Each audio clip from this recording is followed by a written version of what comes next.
క్రీస్తు ప్రభునందు ప్రియ సహోదరి సహోదరులారా, మనము తహ్వహ కాలంలో 5వ ఆదివారంలో ఉన్నాం. ఈనాటి పట్టణాలు మనం చూసినప్పుడు మొదటి పట్టణము ఇర్మియా గ్రంథము 31వ అధ్యాయం 31వ వచనం నుంచి 34వ వచనం వరకు, యోహాను శుభవార్త 12వ అధ్యాయం 20వ వచనం నుంచి 33వ వచనం వరకు మనం ఆలకించాం. ఇర్మియా ప్రవక్త తన 23వ ఏట నుండి దేవుని సందేశాన్ని ప్రజలకు అందిస్తూ వచ్చాడు. అతడు యెరూషలేములో దేవుని సందేశాన్ని ప్రకటించాడు. యూదుల చరిత్రలో ఈ సమయం చాలా క్లిష్టమైనటువంటి సమయం. క్రీస్తు పూర్వం 625వ సంవత్సరం నుంచి 587వ సంవత్సరం మధ్య జరిగినటువంటి ఆ చరిత్రలో మనకి ఇర్మియా ప్రవక్త కనిపిస్తాడు. రాజులు, యాజకులు ఆ రోజుల్లో తమ తమ బాధ్యతలను మర్చిపోయి రాజకీయాలలో తలమునకలైపోయి వారు దేవుణ్ణి, దేవుని ధర్మశాస్త్రాన్ని అశ్రద్ధ చేస్తున్న రోజులయ్యి. అలాంటి సందర్భంలో దేవుడు వారిని బబిలోనీయులకు బానిసలుగా చేశాడు. వాళ్ళు ప్రతి సంవత్సరము బబిలోనియాకి సంవత్సరిక పన్ను చెల్లిస్తూ బానిసలుగా బ్రతుకుతున్న ఆ సందర్భంలో ఇశ్రాయేలీయులు తమ దగ్గర దేశము, పెద్ద దేశమైనటువంటి ఐగుప్తుపై చాలా ఆశలు పెట్టుకున్నారు. ఖచ్చితంగా ఐగుప్తు మా కష్టాల నుండి మమ్మల్ని విడిపిస్తుంది, మాకు స్వేచ్ఛను, స్వాతంత్ర్యాన్ని సాధించి పెట్టడంలో ఐగుప్తు మాకు సహాయపడుతుందని ఇశ్రాయేలీయులు ఎంతగానో నమ్మారు. కానీ ఇర్మియా ప్రవక్త, మీరు ఆ విధంగా ఆలోచించకండి, ఎందుకంటే ఐగుప్తు మీకు సాయం చేయడానికి ముందుకు రాదని ముందే ఇర్మియా ప్రవక్త ప్రవచించాడు. కాబట్టి ఆ బాబిలోనీయులపై తిరగబడాలని ఇశ్రాయేలీయులు తలంచారు. కానీ ఆ విధంగా తిరగబడడం మీకు సర్వనాశనాన్ని తెస్తుందని, కాబట్టి ఈ శాంతి ఒప్పందాన్ని మీరు కొనసాగించడమే మీకు మేలు చేస్తుంది తప్ప మీరు బబిలోనీయులపై తిరగబడొద్దని ఇర్మియా ప్రవక్త హెచ్చరించాడు. దేవాలయంలో జరిగేటటువంటి అమంగళకరమైనటువంటి క్రియలు, యెరూషలేము నగరంలో జరిగేటటువంటి దైవ విరుద్ధమైన కార్యాలు మీకు చాలా కీడు చేస్తాయి. మీరు దేవుణ్ణి అశ్రద్ధ చేస్తూ ధర్మశాస్త్రాన్ని పెడచెవిన పెడుతూ మీ ఇష్టారాజ్యంగా మీరు జీవిస్తూ ఉన్నారు. కాబట్టి ఖచ్చితంగా మీరు శిక్షణ అనుభవిస్తారని చెప్పి ఇర్మియా ప్రవక్త ఇశ్రాయేలు ప్రజలకు హెచ్చరించాడు. కానీ వారు ఇంత ధైర్యంతో బోధించినటువంటి ఇర్మియా మాటలను అలక్ష్యం చేశారు. పైపెచ్చు వాళ్ళు ఇర్మియా మీద పగబట్టారు. ఏ విధంగానైనా ఇర్మియాను అంతమొందించాలని వాళ్ళు కుట్రలు పన్నారు. వాళ్ళు ఇర్మియా మాటను లెక్క చేయకుండా బబిలోనీయులపై తిరగబడ్డారు. ఆ సందర్భంలో ఇర్మియా చెప్పినట్లుగానే సర్వ వినాశనాన్ని చవిచూచారు ఇశ్రాయేలీయులు. వాళ్ళ యొక్క దేవాలయం కూల్చివేయబడింది, నగరం నాశనం చేయబడింది, ఇళ్ళు నేలమట్టం చేయబడ్డాయి. ప్రజలు బబిలోనియాకి ప్రవాసానికి బానిసలుగా తీసుకుని పోబడ్డారు. ఇంతటి వినాశనం వాళ్ళు బబిలోనీయుల మీద తిరగబడడం వల్లే వచ్చింది. మీరు వారితో తిరగబడ్డొద్దని ఇర్మియా ఎంత చెప్పినా అతన్ని దేశద్రోహి అన్నారే తప్ప వాళ్ళు మాత్రం ఇర్మియా ప్రవక్త మాటలను, అనగా దేవుని మాటలను పట్టించుకోలేదు. వారు ఇర్మియా ఈ విధంగా వారికి విరుద్ధంగా ప్రకటిస్తున్నాడని అతని మీద కక్షగట్టారు. వాళ్ళు ఆయనను బంధించారు, అతన్ని చంపివేయడానికి నిర్ణయించుకున్నారు కూడా. ఆ యోధా న్యాయస్థానం ఇర్మియాకి నీరు లేని బావిలో పడవేయవలసినటువంటి శిక్షను విధించింది. ఆ విధంగా ఇర్మియా నీరు లేని బావిలో పడి ఉండగా ఎబెద్మెలెకు రాజు దగ్గర పనిచేస్తూ ఉన్నటువంటి సిద్కియా అనేటటువంటి అన్యుడు ఇర్మియా మీద దయదలచి రాజు యొక్క అనుమతితో అతన్ని ఆ నీరు లేని బావి నుండి బయటకు తీసి అతన్ని ఐగుప్తునకు పంపివేశాడు. ఈ విధంగా న్యాయాధిపతులకు తెలియకుండా అక్కడ నుంచి తప్పుకున్నటువంటి ఇర్మియా ఆ యొక్క ఐగుప్తు దేశానికి వెళ్ళిపోగా అక్కడ కొంతమంది శత్రువులు ఇర్మియాని పట్టుకొని చంపివేసినట్లుగా మనకి సాంప్రదాయం చెబుతుంది. ఇర్మియా నీరులేని బావిలో పడవేయబడడం అనే అంశాన్ని 38వ అధ్యాయం 1వ వచనం నుంచి 13వ వచనం వరకు మనం ఆలకిస్తూ ఉన్నాం. నేటి మొదటి పట్టణంలో ఇర్మియా దేవుడు పాత నిబంధనని రద్దు చేసి ఒక నూతనమైనటువంటి నిబంధనను ముందుకు తెస్తాడని ప్రకటిస్తూ ఉన్నాడు. పూర్వం ఇశ్రాయేలీయులు ఐగుప్తు నుండి ఎడారి గుండా ప్రయాణం చేస్తూ ఆ హోరేబు పర్వతం దగ్గరికి వచ్చినప్పుడు ఆ హోరేబు పర్వతం వద్ద దేవుడు మోషేతో ఇశ్రాయేలీయులతో ఒక నిబంధన చేసుకున్నాడు. ఆ సినాయి పర్వతం మీద తన యొక్క ఆజ్ఞలను ఇచ్చి వారితో ఒక పాత ఒప్పందాన్ని చేసుకున్నాడు. కానీ ఈనాడు దేవుడు ఆ పాత ఒప్పందం స్థానంలో ఒక నూతన ఒప్పందాన్ని రూపొందిస్తాడని చెప్పి ఇర్మియా ప్రవక్త ప్రవచించడాన్ని మనం మొదటి పట్టణంలో ఆలకిస్తూ ఉన్నాం. ఇశ్రాయేలీయులు ఈ పాత నిబంధనను పాటించడంలో పూర్తిగా విఫలమయ్యారు. అయితే ఈ నూతన నిబంధన పాత నిబంధన వలె ఏవో పలకల మీదో రాతి మీదో చెక్కబడేది కాదని, ఈ నూతన నిబంధనను దేవుడు ప్రతి వ్యక్తి హృదయం మీద చెక్కుతాడని, వాళ్ళ హృదయంలో ఈ నూతన నిబంధన రాసి ఉంచుతాడని ఇర్మియా ప్రవక్త ప్రవచించాడు. ఆ నిబంధన ఏంటంటే ప్రేమ ఒప్పందమే. ఇది పాటించే కట్టడం మాత్రమే కాదు, అదే జీవిత విధానము. ప్రేమతో జీవించే జీవితాన్ని ఒక నూతన నిబంధనగా దేవుడు మనకివ్వబోతున్నాడన్న సత్యాన్ని ఇర్మియా ముందే ప్రకటించాడు. రోజులు రానున్నాయి అన్నాడు. ఆ రోజుల్లో ఇశ్రాయేలీయుల భవిష్యత్తును ఇర్మియా ముందుగానే దర్శించి భవిష్యత్ కాలంలో జరగబోయేదాన్ని ముందే ప్రకటించాడు. ఆ మెస్సియా కాలంలో ప్రేమరాజ్యం స్థాపించబడుతుందని ఇర్మియా ముందే సూచించాడు. ఇశ్రాయేలు యోధా రెండు దేశాలను కలిపి తన ప్రవచనం చెప్పడాన్ని మనం చూసినప్పుడు మనం ఆశ్చర్యపోతాం. యూదుల చరిత్ర మనం చూసినప్పుడు ఉత్తర భాగంలో ఉన్నటువంటి ఇశ్రాయేలు దేశం, దక్షిణ భాగంలో ఉన్నటువంటి యోధా దేశాన్ని మనం పరిశీలించినప్పుడు దేవుడు తన రక్షణ ప్రణాళికను దక్షిణ దేశంలో ఉన్న యోధా నుండే కొనసాగించడం మనం చూస్తూ ఉన్నాం. ఆ విధంగా మనం చూసినప్పుడు ఇశ్రాయేలు దేశం నుండి గొప్ప చరిత్ర కానీ గొప్ప గొప్ప రాజులు కానీ మనకి కనిపించరు.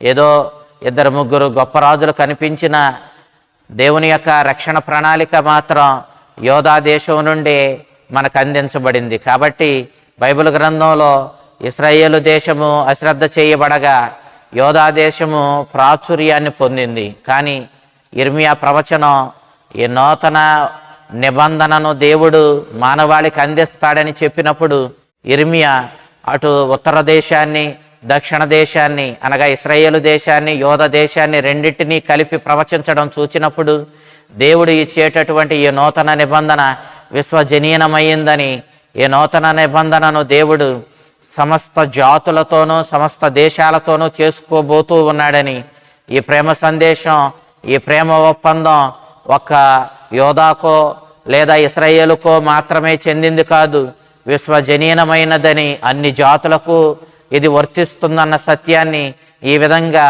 యోధాను ఇశ్రాయేలును కలిపి ప్రవచించడం ద్వారా ఇర్మియా మనకు వెల్లడి చేస్తూ ఉన్నాడు.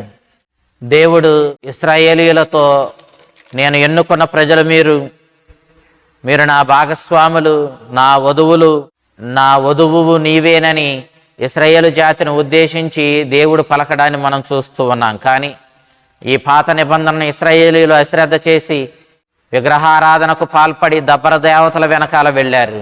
అందుకే పూర్వ నిబంధన విగ్రహారాధన చేయడాన్ని వ్యభిచారం చేయడంతో పోల్చింది.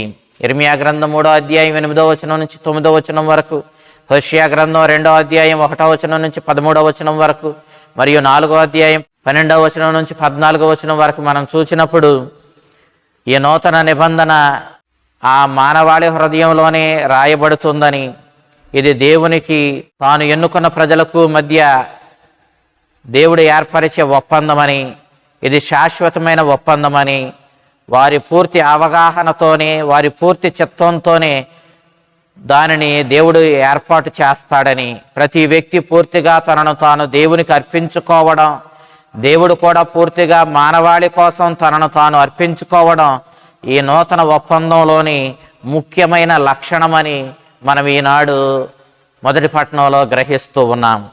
ఈ నూతన నిబంధనకు మధ్యవర్తి అవసరం లేదు. పూర్వ నిబంధనలో మోషే మధ్యవర్తిగా వ్యవహరించాడు.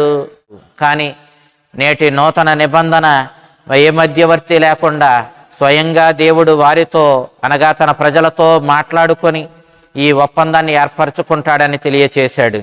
క్రీస్తుని మనుష్యావతారం చూచినప్పుడు అతడు దేవుడై ఉండి తనను తాను తగ్గించుకొని మానవుడిగా మన మధ్య జన్మించడం, దేవుని జ్ఞానాన్ని దేవుని ప్రేమను మనకు అతడు వెల్లడి చేయడం, ఈ ఒడంబడికను మనతో అతడు ఏర్పరచుకోవడం పూర్వ నిబంధనలో ప్రజలు కనీసం ఊహల్లో కూడా ఊహించనటువంటి గొప్ప అంశం. కానీ అది నూతన నిబంధనలో అక్షరాల నెరవేరింది. దేవుడే స్వయంగా మానవుల మధ్యకు వచ్చి తన ప్రేమను ప్రదర్శించి తన ప్రేమ వైపు ప్రజలను ఆకట్టుకున్నాడు. అంతేకాదు మానవాళిని ఎంత ప్రేమిస్తున్నాడో తన ప్రేమను మానవాళికి ప్రదర్శించాడు. ఈ నూతన ఒడంబడిక పాప క్షమాపణను మనకు ప్రసాదిస్తుంది. ఇది గొప్ప అంశము. మానవాళి పాపాలను ఈ నిబంధనలో దేవుడు తుడిచివేయడాన్ని మనం చూస్తూ ఉన్నాం. యోహాను శుభవార్త 1వ అధ్యాయం 29వ వచనంలో ఈ అంశాన్ని మనం గమనిస్తాం. నేటి సువిశేషం మనం చూసినప్పుడు యోహాను శుభవార్త 12వ అధ్యాయం 20వ వచనం నుంచి 33వ వచనం వరకు మనం పరిశీలించినప్పుడు యోహాను ఇక్కడ యేసుక్రీస్తుని చివరిసారి యెరూషలేము ప్రయాణం గురించి మాట్లాడుతూ ఉన్నాడు. ఇది యేసుక్రీస్తుని విజయపూరితమైనటువంటి యెరూషలేము ప్రవేశం. ఈ ప్రయాణంలో యేసుక్రీస్తువు చాలామంది పుణ్యక్షేత్ర యాత్రకు వచ్చిన వాళ్ళందరికీ తారసపడ్డాడు. వాళ్ళు ఆయనను చూచారు. వాళ్ళు ఆయన గురించి అప్పటికే చాలా విన్నారు. కాబట్టి వాళ్ళు ఆయన్ను చూడగానే ఆ మెడిటరేనియన్ సముద్ర పరిసర ప్రాంతాల నుండి ఇంకా వేరే ప్రాంతాల నుండి వచ్చినటువంటి ఆ యాత్రికులు, పాస్కా పండుగను యెరూషలేములో జరుపుకోవడానికి వచ్చిన ఆ యాత్రికులు యేసుక్రీస్తుని చూచి వారికి వారే ఉత్సాహపడి ఆనందముతో యేసుక్రీస్తును నీవే మెస్సయ్యావని, ఇశ్రాయేలీయులను విడుదల చేయడానికి దేవుని చేత అభిషేకించబడిన రారాజువని వాళ్ళు అభివర్ణిస్తూ కేకలు పెట్టారు. యోహాను శుభవార్త 6వ అధ్యాయం 15వ వచనంలో కూడా యేసుక్రీస్తును ఆ విధంగానే వారు అభివర్ణించినట్లుగా మనం చూస్తాం. యూదులు యేసుక్రీస్తు మరణం నుండి మనల్ని విడుదల చేసే మెస్సయ్యగా గుర్తించి వాళ్ళు ఆయనను నిత్య జీవమిచ్చే మెస్సయ్య అని అభివర్ణించారు. ఈ అంశం వాళ్ళకి ఏ విధంగా అర్థమయ్యింది అంటే, వారు అప్పటికి చనిపోయి 4 రోజులైనటువంటి లాజరును మరణం నుండి బయటకు యేసుక్రీస్తు అద్భుతంగా తీసుకుని వచ్చిన అంశాన్ని వారు విన్నారు. కాబట్టి ఇక మనల్ని మరణం నుండి విడుదల చేసే ఆ మెస్సయ్య యేసుక్రీస్తువేనని వారు నమ్మారు. అందుకే ఆ యాత్రికులు పరాయి ప్రాంతం నుంచి యెరూషలేమునకు వచ్చి క్రీస్తును చూడగానే ఆనందంతో మమ్మలను మరణం నుండి విడుదల చేసే మెస్సయ్యవు నీవేనంటూ వాళ్ళు ఆనందంతో కేకలు వేశారు. అందుకే 12వ అధ్యాయం 19వ వచనంలో మీరు చేయగలిగింది ఇంకేమీ లేదు, ఇదిగో ప్రజలందరూ ఆయన వైపే ఉన్నారని పరిసయ్యులు ఒకరికొకరు చెప్పుకున్నారు. గ్రీకు దేశం నుండి వచ్చినటువంటి యాత్రికులు క్రీస్తు గురించి అతని జ్ఞానం గురించి విన్నారు. ఆయన్ను కలవాలని, ఆయనతో మాట్లాడి అనేక విషయాలు నేర్చుకోవాలని వాళ్ళు ఆశపడ్డారు. అందుకే వారు యేసుక్రీస్తును చూడాలని, ఆయనతో మాట్లాడాలని అడిగారు. కానీ తరువాత ఆయన నిజంగా వాళ్ళు చూచారా, ఆయనతో మాట్లాడారా అన్న విషయాన్ని యోహాను మనకి తెలియచేయలేదు. కానీ క్రీస్తు తనను గురించి తాను తెలియపరిచిన అంశాన్ని మాత్రం యోహాను మనకు తెలియచేశాడు. ఆయన తన మరణంతో మన మరణాన్ని ధ్వంసం చేస్తాడని, తన పునరుత్థానంతో అతడు మహిమలో ప్రవేశిస్తాడని, ఈ రీతిగా ఆ రక్షకుడైన క్రీస్తు ఆ మెస్సయ్య సకల మానవాళిని మరణం నుండి విడిపించి నిత్య జీవంలోనికి శాశ్వత మహిమలోనికి నడిపిస్తాడని, ఆ పునరుత్థాన మహిమలోనికి మనల్ని నడిపించడం కోసమే క్రీస్తు శ్రమల మరణం పొందడానికి ఈనాడు యెరూషలేములోనికి ప్రవేశిస్తున్నాడని స్పష్టంగా యోహాను మనకి వెల్లడి చేశాడు. గడియ సమీపించింది అన్నాడు. ఆయన యెరూషలేమునకు వచ్చింది తనను తాను తండ్రి చిత్తానికి అప్పగించుకోవడానికే. శత్రువులైన పరిసయ్యులు, ధర్మశాస్త్ర బోధకులు, పెద్దలు ఆయనను అక్కడ తిరస్కరించి బంధించి శిలువ మరణానికి అప్పగిస్తారని, ఆ మానవాళి రక్షణను ప్రేమతో సాధించి దేవుని చిత్తానికి లోబడి ఆ రక్షణ కార్యాన్ని సాధించే గడియ సమీపించిందని క్రీస్తు గ్రహించాడు. అందుకే గడియ సమీపించింది అన్నాడు. మనుష్య కుమారుడు మహిమపరచబడతాడు అన్నాడు. ఆయన శ్రమల మరణం ద్వారా, ఆ శ్రమల మార్గం ద్వారానే పునరుత్థాన మహిమలోనికి ప్రవేశిస్తాడని ప్రభువుకి తెలుసు. పూర్వ మహిమను వదిలి దేవుని రాజ్యం నుండి, పరలోకము నుండి ఆయన దిగి వచ్చాడు. మానవుల మధ్య మానవుడిగా జీవించాడు. అందుకే పునీత పౌలు ఫిలిప్పీలకు రాసిన లేఖ 2వ అధ్యాయము 6వ వచనం నుంచి, అతడు దేవుడై ఉండి తనను తాను తగ్గించుకుని మానవుడిగా మన మధ్యకు వచ్చాడు, తన మహిమను విడిచిపెట్టి మరీ వచ్చాడని చెప్పి పునీత పౌలు మనకు తెలియచేస్తూ ఉన్నాడు. క్రీస్తు ప్రభు ఇక అదే ప్రేమతో, ఏ ప్రేమతో అయితే స్వర్గం వీడి వచ్చాడో అదే ప్రేమతో ఈనాడు శిలువ శ్రమలను ఎదుర్కొంటాడు. ఆ శ్రమల మరణం ద్వారా మానవాళికి తన మహిమను ప్రసాదిస్తాడు. అందుకే ఆయన ఈ లోకానికి వచ్చాడు. క్రీస్తుని యొక్క మరణం మన మరణాన్ని నాశనం చేసింది. ఆయన పునరుత్థానం మనకి పునరుత్థానంలో భాగాన్ని ఇచ్చింది. యేసుక్రీస్తు పూర్వం మహిమను వీడి ఈ లోకానికి వచ్చాడు. కానీ శ్రమల మరణం తరువాత తన పునరుత్థానంతో మరలా మహిమను సొంతం చేసుకొని తిరిగి మహిమ ప్రవేశం చేస్తాడు, స్వర్గానికి చేరుకుంటాడు. ఈ అంశాన్ని ప్రభు మనకి ఇక్కడ వెల్లడి చేస్తూ ఉన్నాడు. తన శ్రోతలందరికీ స్పష్టంగా అర్థమయ్యే ఒక అంశాన్ని క్రీస్తు ప్రభు తీసుకొని వారికి అర్థమయ్యే రీతిలో తన మరణం గురించి, పునరుత్థానం గురించి ప్రభు వెల్లడి చేస్తూ ఉన్నాడు.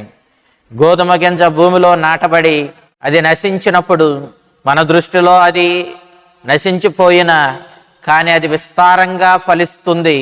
ఆ విధంగానే క్రీస్తు ప్రభు యొక్క మరణం గురించి ప్రభు ప్రస్తావిస్తూ తన మరణ ఆవశ్యకతను ప్రభు వెల్లడి చేస్తూ ఉన్నాడు. అతడు మరణించే విస్తారమైనటువంటి నిత్య జీవాన్ని, అనగా రక్షణను మనకు ప్రసాదిస్తాడన్న అంశాన్ని ప్రభు ఇక్కడ వెల్లడి చేస్తూ ఉన్నాడు. క్రీస్తుని మరణం కూడా విస్తారమైనటువంటి ఫలాలను ఇస్తుంది. తన మరణం ద్వారానే క్రీస్తు మానవాళిని రక్షిస్తాడు. దేవుని ఆమోదయోగ్యమైన బిడ్డలుగా మానవాళిని అతడు మారుస్తాడన్న అంశాన్ని ప్రభు అక్కడ వెల్లడి చేస్తూ ఉన్నాడు. తన ప్రాణాన్ని ఈ లోక సుఖభోగాల కోసం కాపాడుకునేవాడు శాశ్వతమైన సంతోషాన్ని పోగొట్టుకుంటాడు. కానీ ఆ పరలోకపు ఆనందం కోసం ఈ లోక సుఖభోగాలను పట్టించుకోనివాడు ఈ లోకం దృష్టిలో శ్రమలు అనుభవించిన శాశ్వతమైన ఆనందానికి, నిత్య జీవానికి, మహిమకు నడపబడతాడు. క్రీస్తుని కుటుంబంలో నిజమైన సభ్యుడైన వాడు ఆ ప్రభుని శ్రమల్లో ఆయనను అనుసరించడానికి సంసిద్ధుడై ఉండాలి. ఈ లోకం దృష్టిలో విఫలమైన వాడు గొప్ప మహిమలోనికి నడపబడతాడు. క్రీస్తుని యొక్క బోధల సారాంశం ఇదే. మనము చాలాసార్లు మన ప్రాణాన్ని ప్రేమించి ఈ లోకపు సుఖభోగాల వెనకాల పరిగెత్తి దేవుణ్ణి అశ్రద్ధ చేసి ఈ లోకమే దైవం అన్నట్టు, ధనమే దేవుడు అన్నట్టుగా నడిచి ఈ ఆనందాలను మన జీవితంలో అనుభవిస్తూ వాటికే ఎక్కువ ప్రాధాన్యతనిస్తూ జీవిస్తూ ఉంటాం.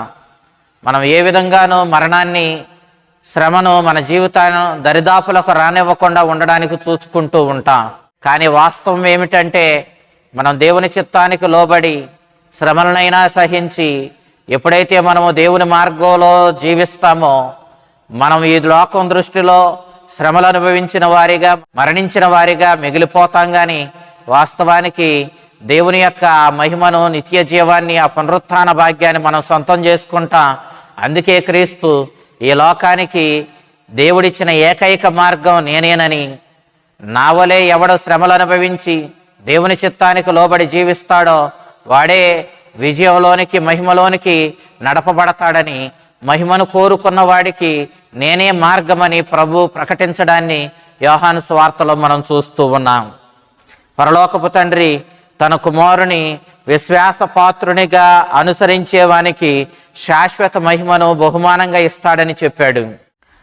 నా ఆత్మ కలవరపడుతుంది అన్నాడు. ఇక్కడ యోహాను క్రీస్తుని యొక్క గెస్తమనే ఆవేదనను ముందుగానే వర్ణిస్తూ మనకి అందిస్తూ ఉన్నాడు. నిజానికి యోహాను సువార్త మనం చూసినప్పుడు యేసుక్రీస్తు గెస్తమని తోటలో మహా ఆవేదన చెందినట్లుగా అతడు మనకు వర్ణించడు. కానీ ఈనాడు క్రీస్తు తన శ్రమల మరణాన్ని, ఆ భయంకరమైన అంశాలను యోచించి కలవరపడుతున్నట్లుగా, ఈ శ్రమలతోనే మానవ రక్షణ సాధ్యమని మరలా తండ్రి చిత్తానికి తనను తాను బొద్దునిగా చేసుకుంటున్నట్లుగా, అందునిమిత్తమే తాను ఈ లోకానికి వచ్చానని తనకు తాను చెప్పుకుంటున్నట్లుగా యోహాను సువార్తకారుడు మనకు తెలియచేస్తూ ఉన్నాడు. దేవునికి మహిమను కలిగించడానికి క్రీస్తు ప్రార్థించాడు. క్రీస్తుని మరణం ద్వారా, పునరుత్థానము ద్వారా, అతని స్వర్గపు మహిమ ప్రవేశం ద్వారా పరలోకపు తండ్రి నిజానికి మహిమను పొందుతున్నాడు. దేవుని శక్తిని, అతనికి పాపాత్ములపై గల ఎల్లలు లేని ప్రేమను క్రీస్తు తన శిలువ మరణం ద్వారా వెల్లడి చేశాడు. పరలోకపు తండ్రి కుమారుని తన జీవితం ద్వారా, ఆయన అద్భుతాల ద్వారా ఇటువరకే మహిమపరిచాడు. కానీ ఈనాడు మరల పునరుత్థానము ద్వారా తన కుమారుని మహిమపరుస్తానని ముందుగానే చెబుతూ ఉన్నాడు. నిజమైన మహిమను యేసుక్రీస్తు తన పునరుత్థానం ద్వారానే పొందాడు. ప్రజలు ఆ దేవుని స్వరాన్ని విన్నారు, కానీ వారికి ఏమీ అర్థం కాలేదు. క్రీస్తుని దివ్య రూప ధారణం ద్వారా ఆ ముగ్గురు శిష్యులు కూడా క్రీస్తుని మహిమను కనులారా చూచారు. కాబట్టే ఈనాడు క్రీస్తుని యొక్క శ్రమల మరణం సందర్భంలో కూడా క్రీస్తుని మహిమను చూచినటువంటి ఈ ముగ్గురు శిష్యులు ఎంతో ధైర్యంతో క్రీస్తుని విశ్వసిస్తూ నిలబడగలిగారు.